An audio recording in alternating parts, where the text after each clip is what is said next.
Flávio Tavares aqui, num novo podcast. Deixa eu falar um negócio, você que me conhece já há muito tempo, eu devo ter feito mais de 100 podcasts na vida, um monte de podcasts, começar a contar aqui, nem lembro. Fiz podcast lá no Instituto Pará, você que me conhece, fiz podcast do WTWcast, fiz podcast da Uppercast, mas hoje eu vou falar, começa o podcast mais especial da minha vida. Tô até emocionado. Que legal fazer esse podcast, porque começa hoje o Entre Mundos Cast. É um projeto que nasceu no meu coração, que veio para minha família, um processo que a gente tem vivido há mais de um ano, e Deus tem falado muito no nosso coração sobre isso. Cada vez mais a gente está vivendo em bolhas, cada vez mais a gente está vivendo como tribos, e a gente precisa criar pontes onde está existindo abismos. E essas pontes que precisam ser construídas, elas começam dentro de casa. Então, Entre Mundos Cast é para reconectar os improváveis, é para reconectar aquilo que está desconectado, é para reconectar aquilo que está distante. E eu vivi um processo que a gente vai falar hoje, o nome desse episódio chama De Volta para Casa. Não podia ter nome melhor para o primeiro Entre Mundos Cast do que esse, De Volta para Casa, e você vai entender por quê.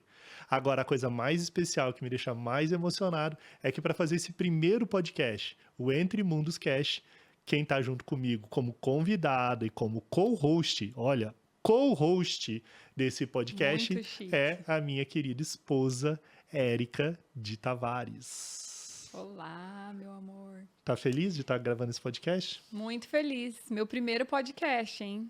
Ele já fez muitos, mas eu não. Esse é o meu primeiro podcast. E também não podia ser mais especial do que estar aqui com meu marido, falando da nossa história, das coisas que a gente tem vivido. É uma honra para mim, muito motivo de muita emoção também. Minha esposa tá numa fase, a gente mudou recentemente para São Paulo, né? A gente mora em Alphaville agora, e a gente tá numa fase muito especial, assim. Minha esposa tá numa fase nova, a gente vai falar sobre isso, lançando livros, muito, muito, muito disposta a transbordar aquilo que Deus tem colocado no coração dela. Então, muito especial essa conversa. Você que já me conhece há muito tempo, você que já me ouviu de alguma forma, você que já me acompanhou, talvez você não tenha nunca ouvido conversas como as que você vai ouvir hoje, assim. Tão profundas e necessárias, assim, porque é muito importante quando a gente vai falar do Entre Mundos Cast que a gente comece pela essência, a gente tem que começar na raiz, assim.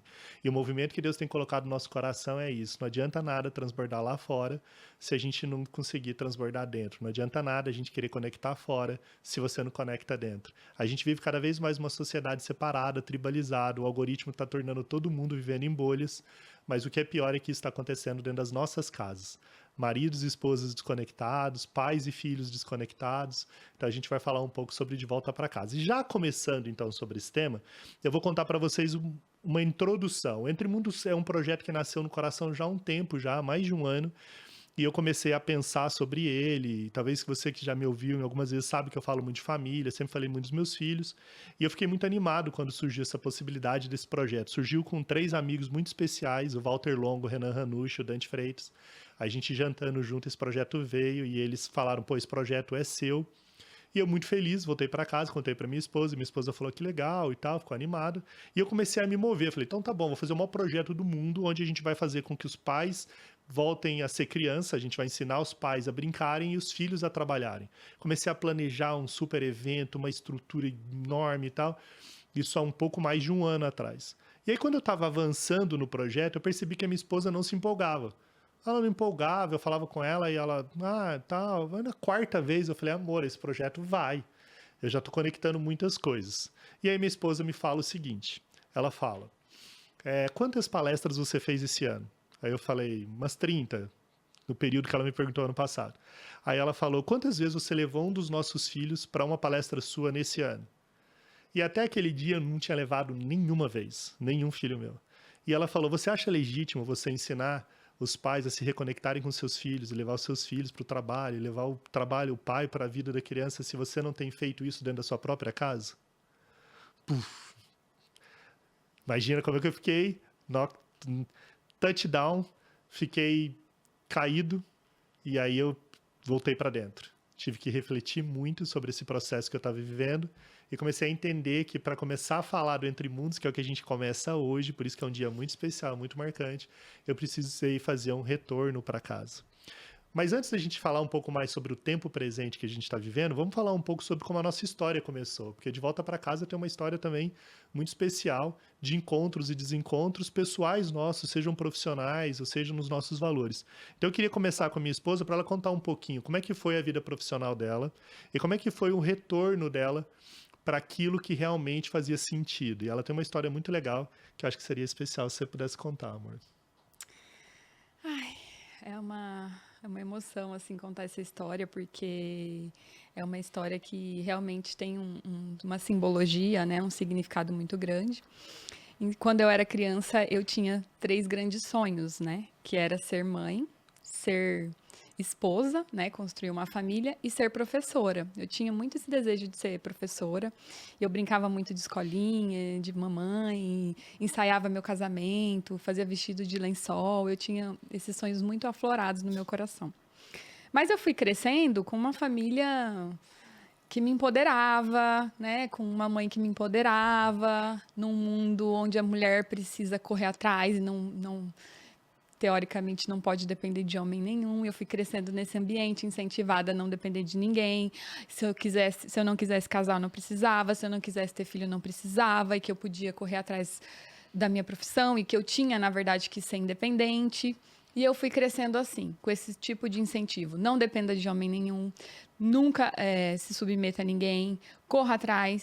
E eu fui me esquecendo desses sonhos. E ao longo dos anos eu fui cada vez mais me dedicando à minha carreira profissional.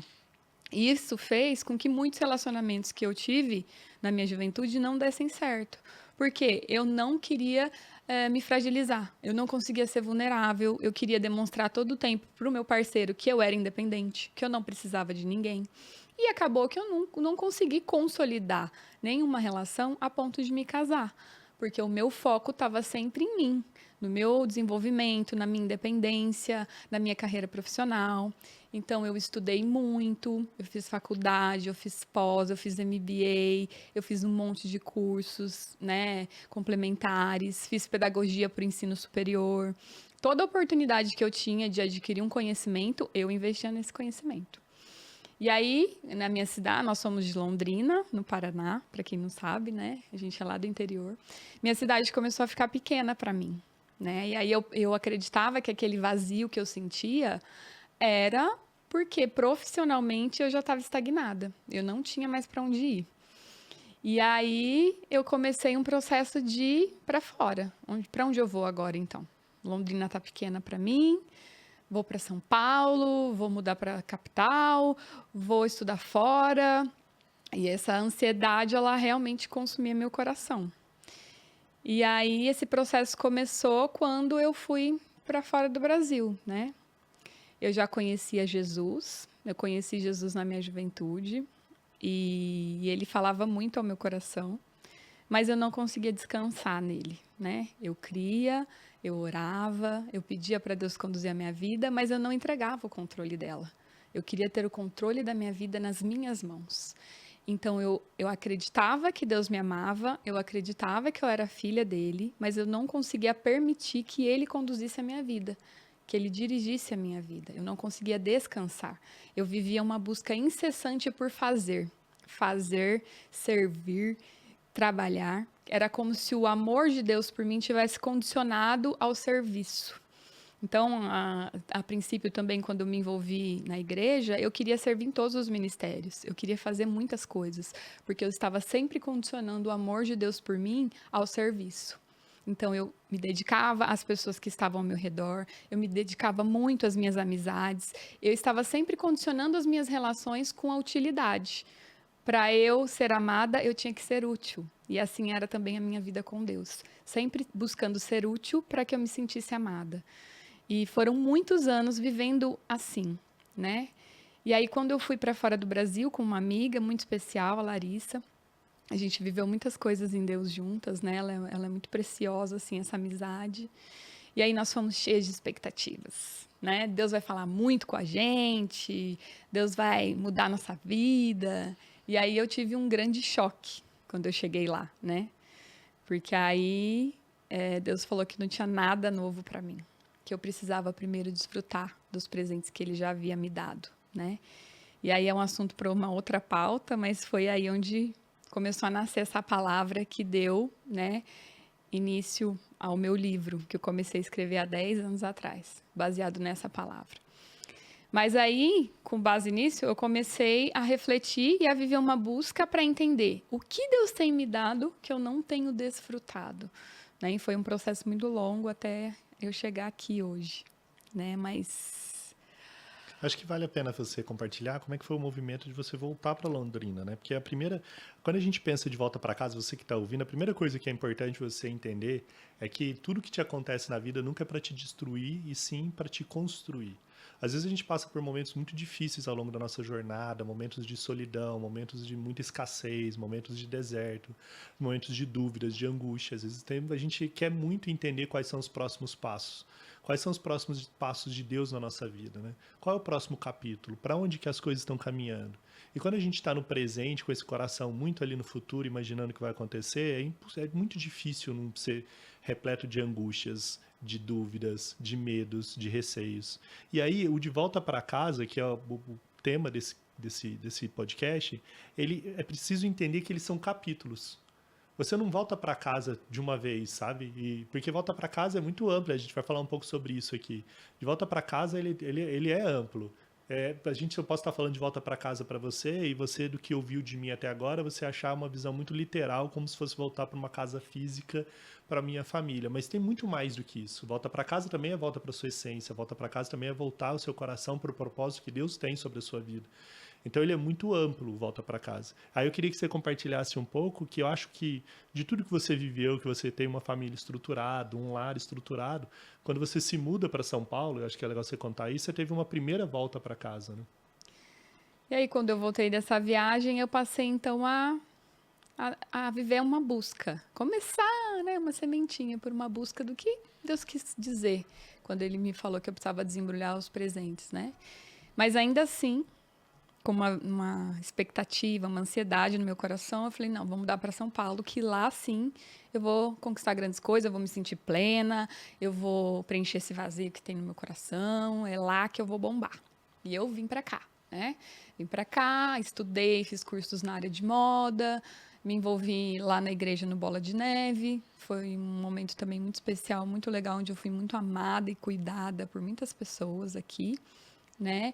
E conheci uma estilista, que é a Graciela Starling, né, que é uma estilista de alta chapelaria, e virei assistente dela. E foi um momento que eu estava vivendo profissionalmente muito legal, que eu tinha acesso a grandes eventos, a celebridades, eu tinha um trabalho dos meus sonhos ali na área de moda, que eu tinha feito pós, eu estava vivendo o ápice da minha carreira profissional. Tá, se eu estava vivendo o ápice da minha carreira profissional, por que aquele vazio ainda estava no meu coração? Por que eu ainda não me sentia feliz? Por que eu ainda não me sentia completa? Se tudo que eu busquei na vida, eu estava conquistando ali, né? E aí eu fiquei 1 ano ainda aqui, nessa busca por realização pessoal e que eu não encontrava, me dedicando ao trabalho. Até que uma amiga que eu havia conhecido lá em Londrina, eles participavam de uma igreja aqui em São Paulo, que era uma das filiais da igreja que eu frequentava lá em Londrina, e ela me convidou muitas vezes para participar de um culto lá, e eu sempre relutava, era de manhã, eu sempre chegava cansada do trabalho, trabalhava final de semana. E aí um dia eu falei, ai, tá bom, me rendi, falei, deixa eu ir lá, ver o que tem lá para mim, né? Que ela tá insistindo tanto para que eu vá. E aí, assim, eu me lembro desse dia como se fosse hoje. Eu cheguei lá, ela guardou um lugar para mim na primeira fila. A hora que eu sentei, tinha um mural de fotos na parede com muitas fotos das outras igrejas e tinha muitas fotos de Londrina. E quando eu sentei lá, Deus falou muito forte ao meu coração nesse dia, em voz audível, assim. Ele falou comigo, eu não consigo falar sobre isso, sem me emocionar. Faz, sei lá, 11 anos, 10 anos, isso, e eu ainda me emociono quando eu me lembro disso, né? Você desistiu dos sonhos que eu tinha para você, que eu tenho para você.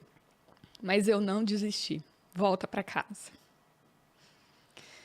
E aí eu saí dali, não me lembro mais nada que aconteceu nesse dia, não me lembro qual foi a palavra, não me lembro quais foram as músicas que tocaram, eu não me lembro de mais nada.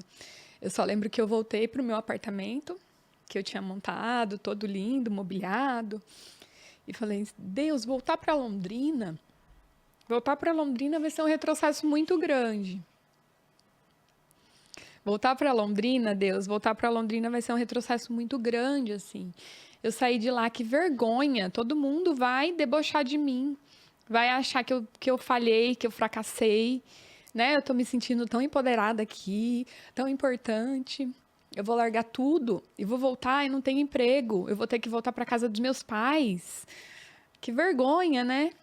Mas fiquei ali em umas 3 semanas digerindo isso.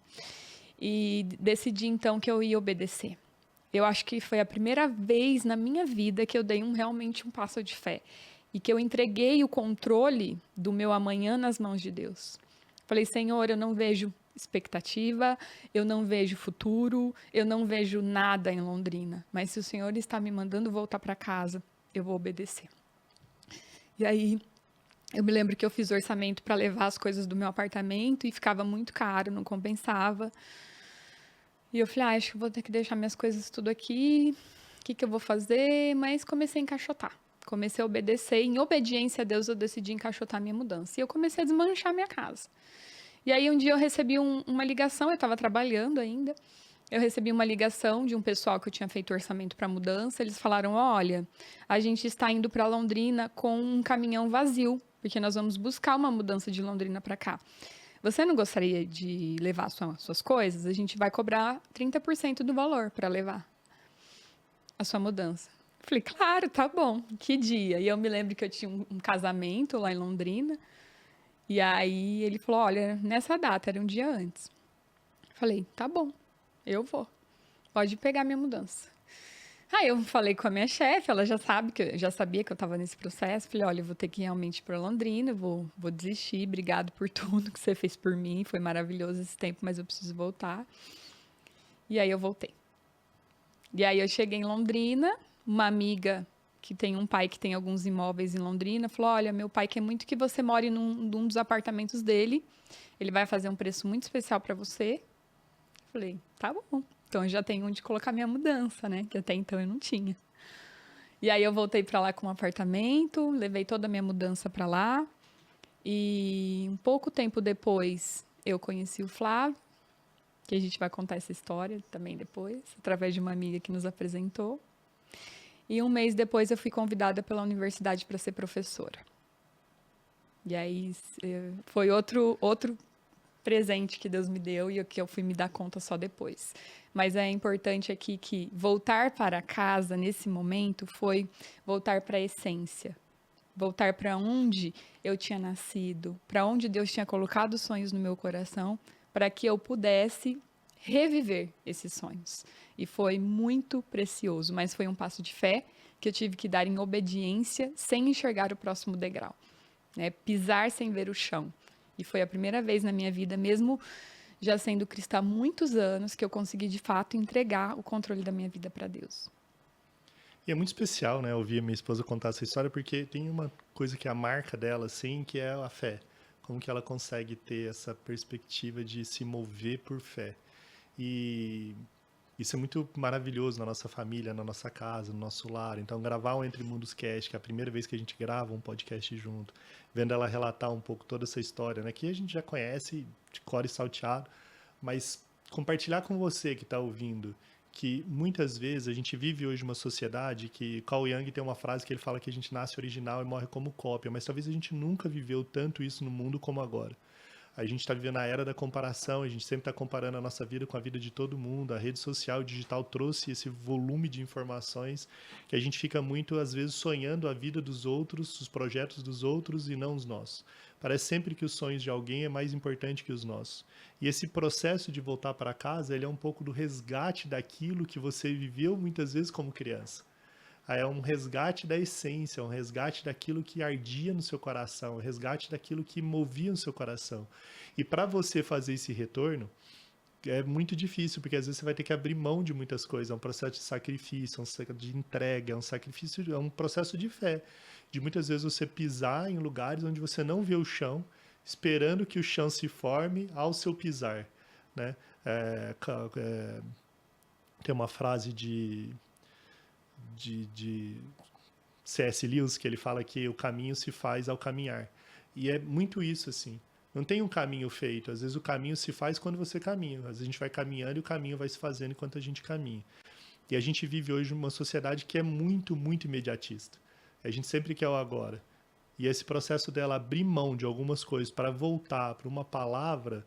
Sabe, quando eu penso no pessoal que está aqui, de Moisés liberta o pessoal do Egito, um processo que poderia demorar 40 dias, demora 40 anos, talvez está muito relacionado a isso. Porque imagina que se você relutasse, né? Falasse, não, mas não é agora, não, mas é mais para frente. Mas não posso fazer, acho que Deus está falando, mas, poxa, eu estou vivendo o melhor agora da minha vida profissional, como que eu vou abrir mão de tudo isso e tal?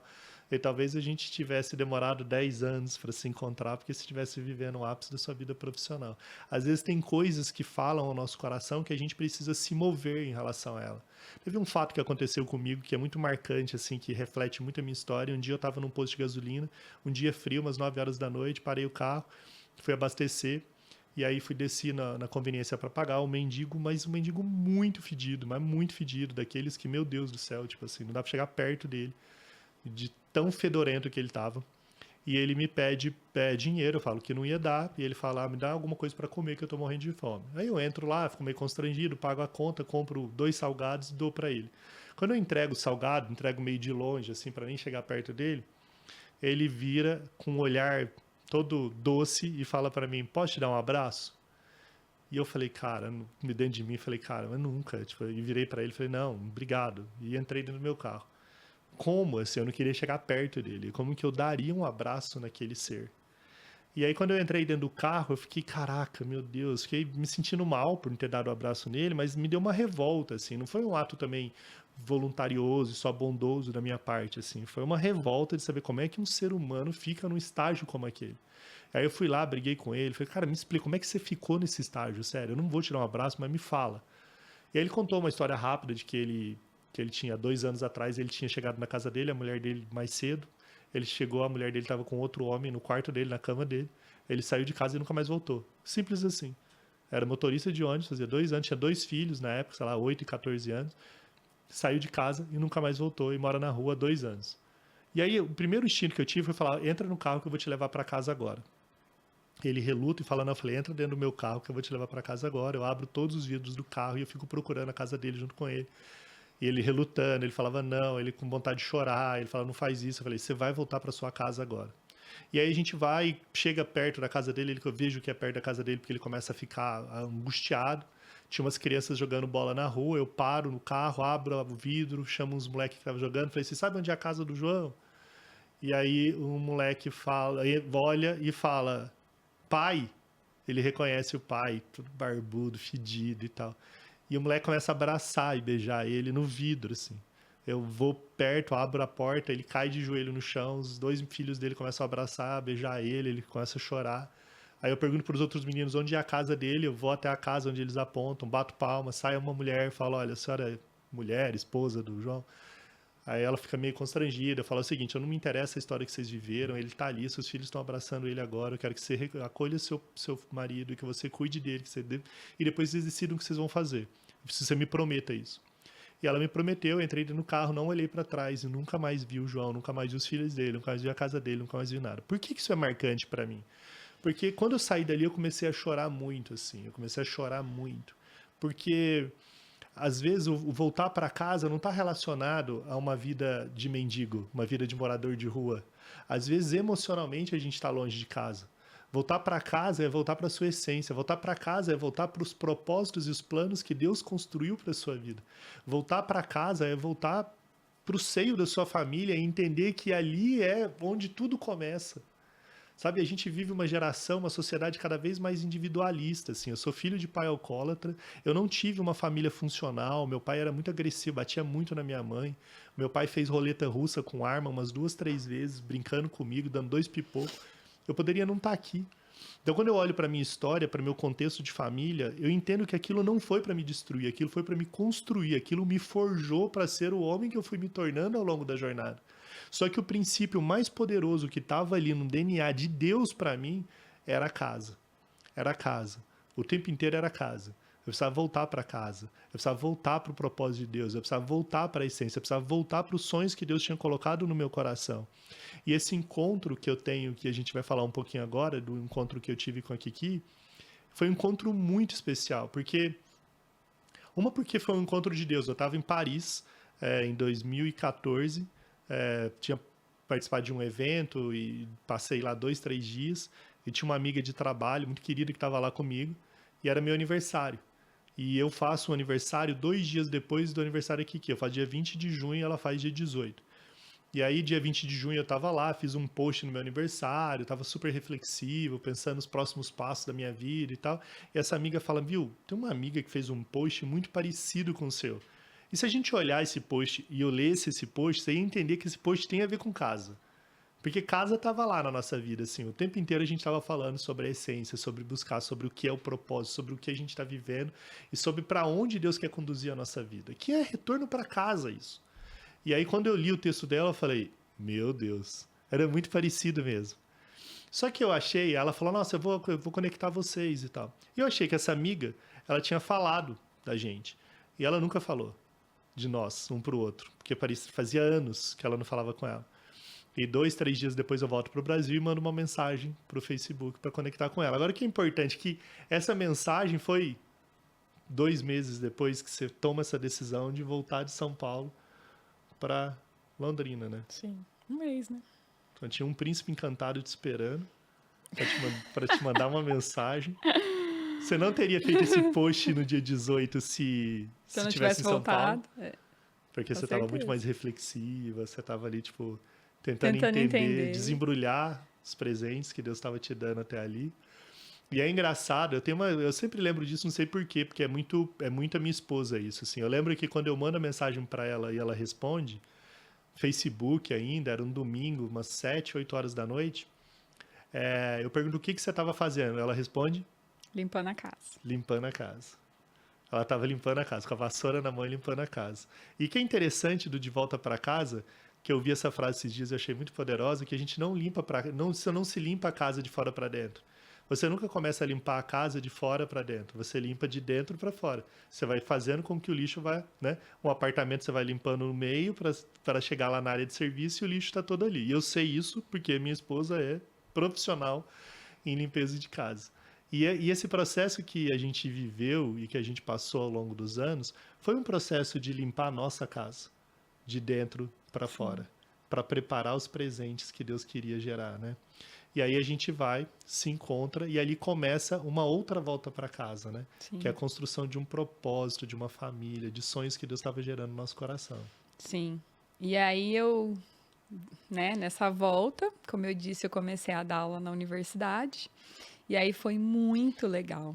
Foram 4 anos e meio, assim, dedicadas para isso, para inspirar os jovens. E aí foi um princípio de algo que a gente começou a construir junto, né? Que ele me ajudava a preparar minhas aulas, a gente criou vários projetos extracurriculares muito legais. Eu fui para a TV com meus alunos, algumas vezes dar entrevista para falar dos projetos que eu estava criando ali com eles. Então foi uma sementinha plantada ali, né? De algo que a gente começou a construir junto. É bem assim. interessante ela falar isso, porque a gente começou, foi a primeira. Muitos casais, e você que está me ouvindo aí, marido, esposa, tem essa coisa de que cada um tem a sua jornada e a sua vida. E às vezes você compartilha, você vai no jantar, fala, eu vivi isso, vivi aquilo e tal, normal. Mas viver mesmo a vida do outro, participar da vida do outro, é algo ainda muito escassez. A não ser que os casais trabalhem literalmente juntos, você não tem. E no começo do nosso relacionamento, a gente tinha muito isso, assim. Ela ficava brava comigo se eu não dedicasse tempo mesmo exclusivo para ajudar ela na construção das aulas, nas dinâmicas, nas atividades que ela ia fazer e tal. E o inverso também. Eu ficava compartilhando os eventos que eu ia fazer, as palestras que eu ia dar, o que eu ia construir. E até porque também eu ainda era 90-10 ao contrário, né?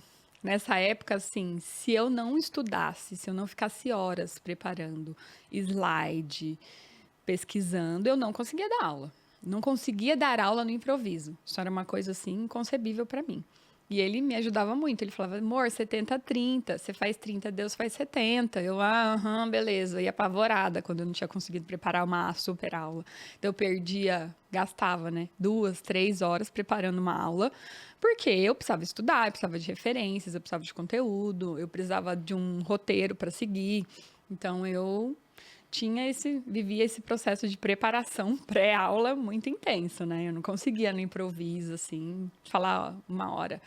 Então, para preparar uma hora de aula, eram 3, 4 horas de preparação, né? Eu ainda tinha essa insegurança muito grande no meu coração de improvisar ou de ir lá e simplesmente falar alguma coisa espontaneamente, né? Eu não conseguia viver isso. Então a gente viveu muito isso intensamente dessa troca, e quando a gente casa, o nosso casamento foi muito especial. O nosso casamento, ele teve, os nossos votos, eles foram muito parecidos. A gente falou muito sobre o perfeito no imperfeito.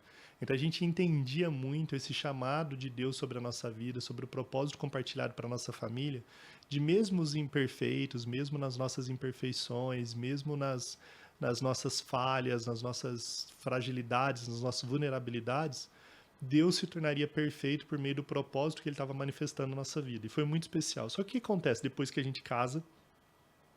Passa 2 anos, ela engravida, e aí tudo muda.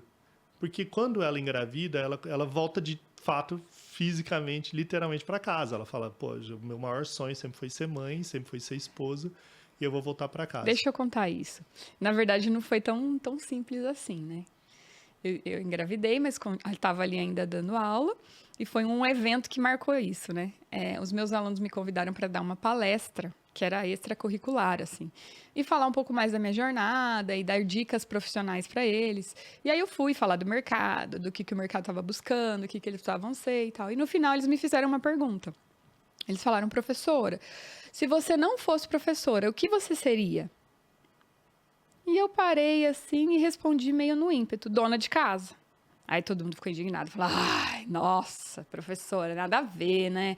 Ai, mentira, você, dona de casa, ai, com tudo que você construi, ai, que mentira e tal. Todo mundo ficou indignado, rindo e tal. Fui para casa. Mas eu fui para casa refletindo muito na minha resposta.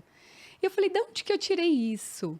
E eu comecei a perceber a partir dessa resposta que lá atrás, quando eu era criança, eu tinha um sonho de ser esposa, dona de casa e mãe.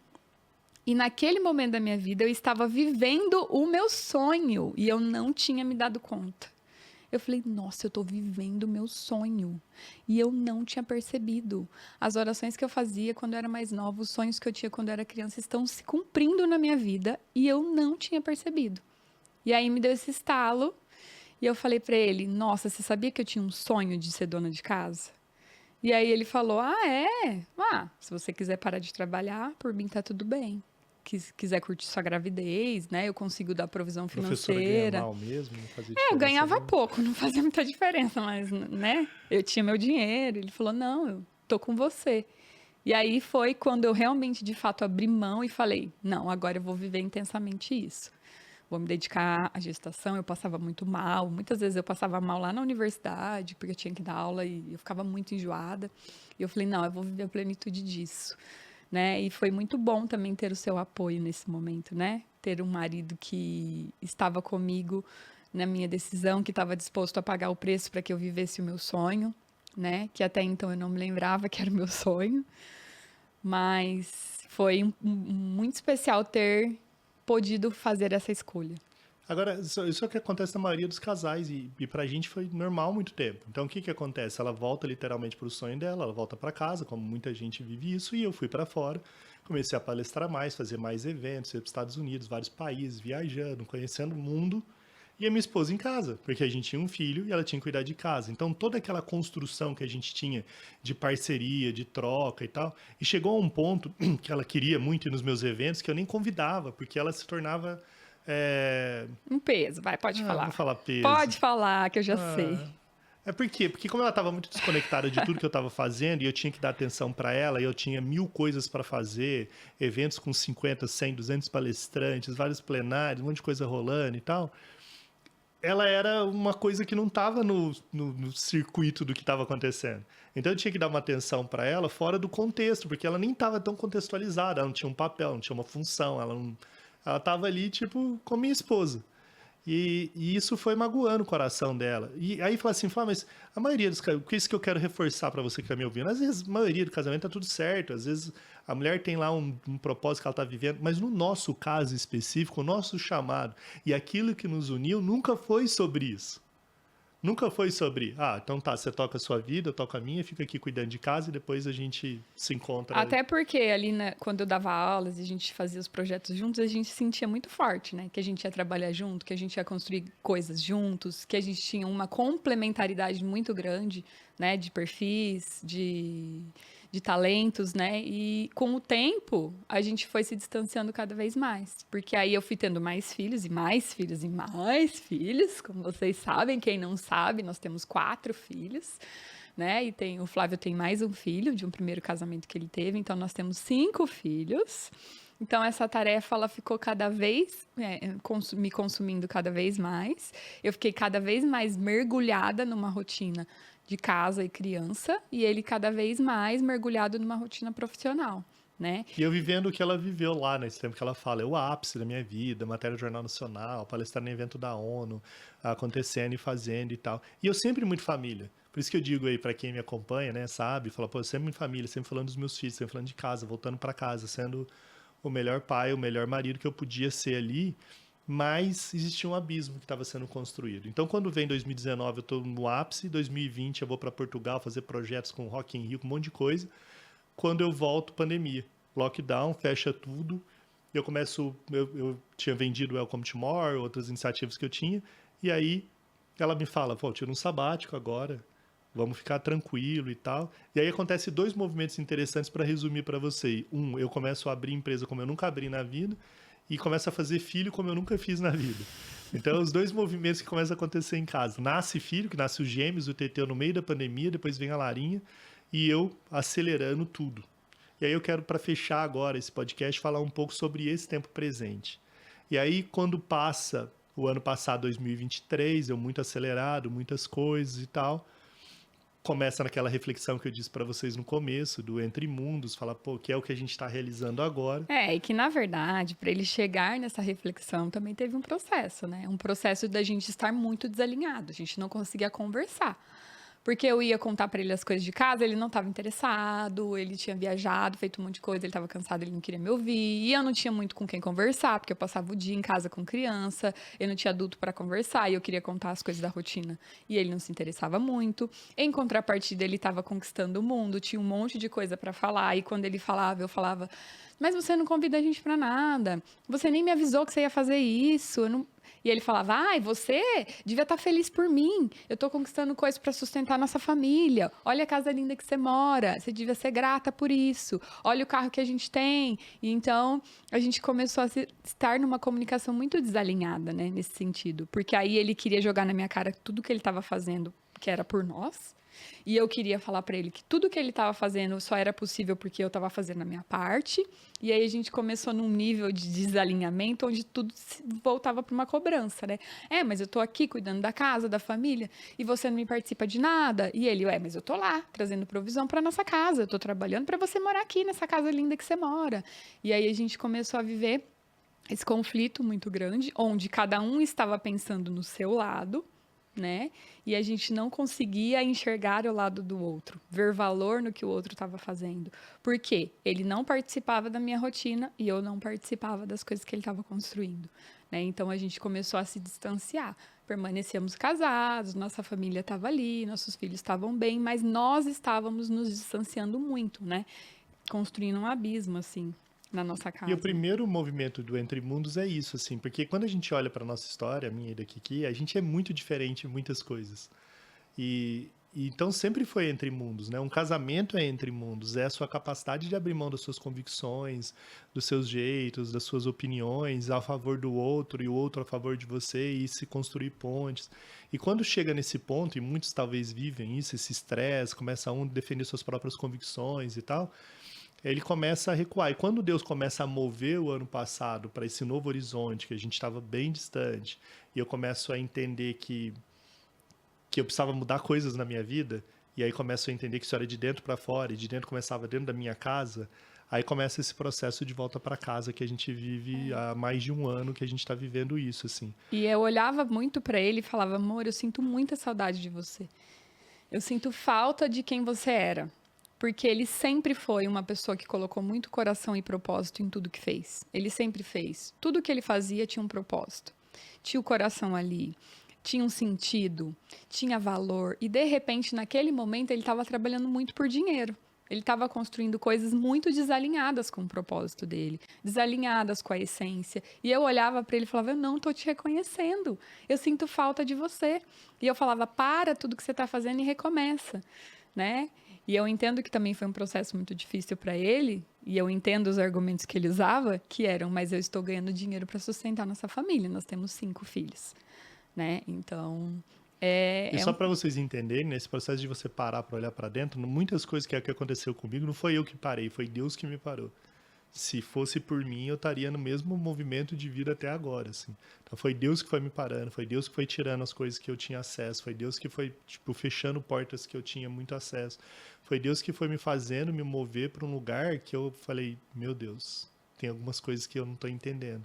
E é engraçado que são coisas simples e bobas, assim. Eu lembro uma vez que eu estava conversando com ela e a gente estava numa discussão. Eu lembro, essa discussão é ótima. Ela pede para fazer compras para o aniversário da Lara. Aí eu, beleza, vou no iFood, peço tudo que ela pediu e peço para o iFood entregar. E aí ela pergunta, por que você não foi no mercado? A gente à noite, antes de dormir. Eu falei, amor, eu fiz o que você pediu, eu comprei no iFood. Ela, não é sobre isso. Eu falei, mas, tipo, por que eu tenho que ir no mercado? Por que eu tenho que me... É um processo de quê isso? É um processo de martirização? Tipo, pra que ir no mercado se o iFood me entrega tudo que você me pediu? Ela falou, não é sobre isso, é sobre a sua disposição, é sobre a sua disponibilidade de fazer e tal. O seu envolvimento no evento, né? Porque eu tinha feito toda a decoração, lembrancinha, convite, convidado todo mundo, recreação, e dei uma tarefa para ele. A sua tarefa é ir no mercado, comprar bebidas e algumas outras coisas que eu precisava. A única tarefa que você tinha, você pede no iFood. Quando você está envolvido, engajado, né? Mas não é sobre estar engajado, não é sobre estar engajado, e que é importante frisar isso, é sobre linguagem de amor. Sim. A linguagem de amor dela é serviço.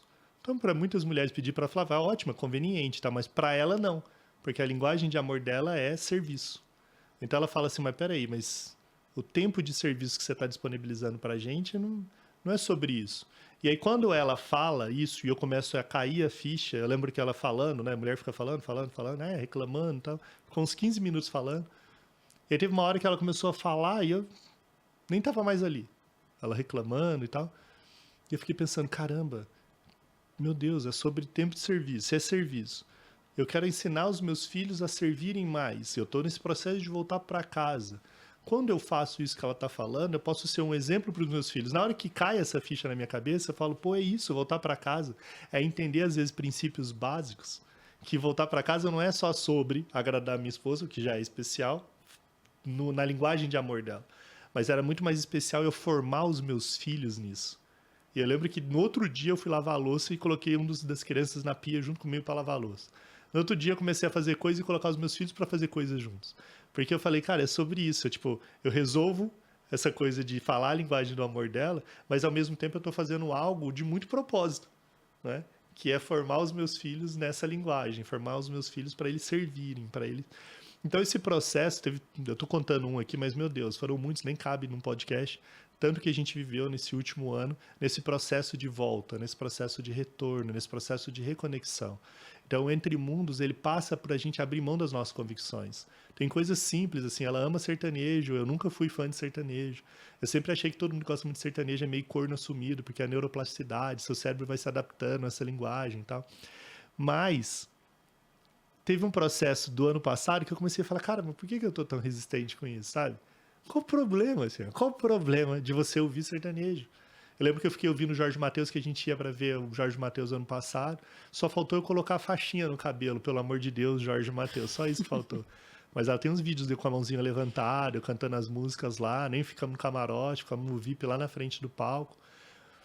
Porque o processo todo é muito sobre isso. O Entre Mundos é você abrir mão das suas convicções e entender a complementaridade que a gente tem no outro. Quantos pais hoje são distantes dos filhos porque não entendem isso? Quantos casais são distantes uns dos outros porque ficam reféns das suas próprias convicções? Então, acho que esse primeiro podcast foi muito especial para a gente falar um pouco sobre essa volta. E aí, essa volta, ela se conclui, ela se legitima quando a gente sai da nossa zona de conforto. Então, Deus nos dá uma palavra, a gente se muda para Alphaville, para Barueri, e nesse movimento de se mudar para cá, a gente começa a viver um outro processo de dentro para casa. E é tão interessante isso que, quando a gente volta para cá, quando a gente muda para Alphaville, a gente passa 10, 15 dias sem... As crianças não estavam na escola, sem babá, sem ajuda de ninguém, a gente não conhecia ninguém na cidade. Então, eu não podia trabalhar, eu tinha que ajudar ela com tantos filhos que a gente tem. E foi, meu Deus, foi talvez a escola mais difícil que eu já vivi sobre paternidade, foi esses 10, 15 dias, porque eu nunca tinha passado tanto tempo full time com os meus filhos como eu passei. E aí foi um processo também de Deus forjar. Sabe, a volta não é simples, a volta não é fácil. A volta muitas vezes é dolorosa, porque mudar dói. Mudar não é simples. Mudar não é uma coisa que você faz um clique e fala, eu vou fazer. Mudar é um processo que ele mexe com as suas entranhas, ele mexe com aquilo que são todas as referências que você tem ao longo da sua história. E construir novas referências, construir novos exemplos, novos modelos, não é simples. E é o que a gente viveu muito nesse começo. E o que acontece é que a gente começa a desembrulhar presentes. E o presente mais especial que a gente começa a desembrulhar é a minha própria esposa, né? Que ela começa a sair daquela caixinha que ela estava e ela nos permite, até como família, até para os nossos filhos, de perceber a minha esposa por outro ângulo, por outra perspectiva, não só mais como a dona de casa, a mãe dedicada, que cria experiências incríveis para os nossos filhos. Então, que esse primeiro podcast, abrindo aqui De Volta para Casa, te leve a refletir sobre o quanto que você está disposto a voltar para casa, o quanto que você está disposto a resgatar a sua essência, o quanto que você está disposto a abrir mão de suas convicções, das comparações, dos exemplos, das referências que você construiu até aqui para construir o novo. O quanto que você está disposto dentro do seu casamento a abrir mão daquilo que você sabe para trazer a sua esposa para perto de você. Ela comentou sobre que muitas vezes ela falava as coisas e eu sou um cara hiper conectado, então a maioria das coisas que ela me falava eu já sabia. Só que chegou um dia que eu comecei a fingir que eu não sabia. Que eu te pedi, né? Eu falei, amor, tudo que eu vou te falar você já sabe. Faz o seguinte, finge que você não sabe, pra gente ter algumas coisas pra conversar, porque eu quero compartilhar também alguma coisa com você. Quando você souber, você finge que você não sabe. E foi muito legal, porque ele começou a se esforçar, fingindo que realmente não sabia, me empoderando, me dando poder de fala. E aí a gente começou a realmente encontrar um caminho de volta pra casa na nossa comunicação. Né? Porque aí ele se esforçava para ouvir o que eu tinha para falar, eu me esforçava um pouco mais para ouvir o que ele tinha para falar, e aí ele nessa volta começou a me ouvir mais, a buscar aconselhamento em mim, né? Buscar a minha opinião antes de tomar alguma decisão, e eu fui me sentindo importante, eu fui me sentindo especial na nossa relação, que eu tinha assim um papel importante também para ele como esposa, e isso nos trouxe muito de volta para casa, né? A nossa comunicação melhorou muito, porque aí a gente começou a, então, valorizar aquilo que o outro pensava. Mesmo que, a princípio, fosse fingindo, né? Mas que depois foi se tornando muito natural para nós, né? Eu comecei a poder falar mais da nossa vida, nossa rotina com os filhos, em almoços, em jantares que eram de trabalho, né? Ele começou a me dar mais espaço de fala para falar daquilo que estava no meu coração, e em contrapartida ele também encontrou espaço para falar mais das coisas dele comigo. Então tem sido um processo muito especial, né? E recente que a gente está vivendo, né? De voltar para casa. Muito recente, por isso que a gente começa esse Entre Mundos Cast como um movimento de um princípio, do início, do começo de um movimento muito maior que a gente nem sabe para onde vai, mas que a gente sabe que você que está me ouvindo, que é casado, você que é pai, você sabe a necessidade de construir pontes, você sabe a necessidade da gente ter uma linguagem mais humilde, mais serena, uma linguagem mais voluntariosa, onde a gente seja mais altruísta com o outro, né? A gente consiga colocar o outro em... Isso que ela falou dos jantares, sabe quando cai a ficha, assim, olho para trás e falo, nem acredito, porque eu lembro de jantares que ia, que realmente ela ficava lá como um enfeite na mesa, porque a gente está falando de negócio, projetos e não sei o que e tal. E hoje, muitas vezes, a gente está jantando, a primeira coisa que eu peço é para ela contar uma história. Fala, amor, conta aquilo que aconteceu, amor, o que é? Porque eu sei o quanto que é importante para ela ter fala, ela ter voz, ela ser percebida. E nós, aí para os homens que estão participando, a gente, por natureza, a gente não precisa disso. Por natureza, a gente já tem uma presença forte, né? por natureza, você já está ali, você já fala. Quando você está empoderando a sua esposa, quando você está dando voz para ela, quando você está trazendo, não quer dizer que você vai, tudo agora vocês vão fazer junto, que a vida vai fazer junto. A minha esposa nem quer trabalhar nos projetos que eu tenho de negócio e tal, mas a participação dela é efetiva. Hoje a gente tem um compromisso de que a gente só vai ter novos sócios, a gente só tem novos projetos grandes, com parcerias exclusivas, se as famílias estiverem envolvidas. Falar, mas o Flávio vai fazer um negócio com um cara incrível. Tá, mas vamos marcar então um jantar com a família deles, com a nossa família, e a gente vai entender a sinergia de família, porque para nós o Entre Mundos começa em casa. A gente quer caminhar com pessoas que têm essa mesma percepção que a gente. Então, que você volte para casa. Entre Mundos começa em casa. Volta para a essência, volta para os propósitos e os planos de Deus. O que eu compartilho hoje com a minha esposa não é só sobre negócio, é sobre o propósito pelo qual nossa família existe. É o propósito pelo qual nós somos casados. É o propósito pelo qual nós geramos filhos para o mundo. E é muito lindo esse propósito, porque esse propósito ele é indivisível. Não existe trabalho, profissão, não existe salário, não existe nenhum outro plano que ele possa dividir aquilo que foi gerado antes de tudo. Então, antes do seu projeto, do seu sonho, do seu dinheiro que você vai ganhar, você gerou filhos para o mundo, que é muito mais importante do que qualquer outra profissão, qualquer cargo, qualquer dinheiro que você vai ganhar. E quando você entende isso, o que você precisa fazer? Abrir mão de tudo para o entorno da família e viver em casa? Não. Você precisa incluí-los nessa equação. A gente precisa entender que o propósito começa dentro de casa. E quando a gente consegue fazer isso, a gente vive o Entre Mundos. Muito obrigado pelo nosso primeiro podcast, então. Obrigada a você juntos. por essa oportunidade da gente dividir um pouco da nossa história. Linda. Obrigado você, então, que esteve conectado com a gente. Primeiro episódio do Entre Mundos Cast. O próximo a gente vai falar de uma coisa muito especial, que é o lançamento do livro da minha esposa. E olha o nome, Desembrulhando Presentes, tudo que você precisa para ser feliz, você já tem. O nome já mexe com você, eu tenho certeza. Não tem uma pessoa que eu não falo que não fala, meu Deus, isso é verdade. Desembrulhando Presentes, tudo que você precisa para ser feliz, você já tem. Esse é o próximo episódio que a gente vai ter do Entre Mundos Cast. Você que ouviu um pouquinho da nossa história aí, quer se conectar com a gente, entra nas nossas redes sociais, manda uma mensagem, compartilha como é que o que a gente disse aqui ecoou no seu coração. É muito importante, mais do que ouvir essa história, que ela faça algum sentido para você e te leve a alguma reflexão e te ajude a tomar algumas decisões que talvez são necessárias para que você construa Entre Mundos por aí também. Um grande abraço e a gente se vê na próxima. Obrigada. Até a próxima.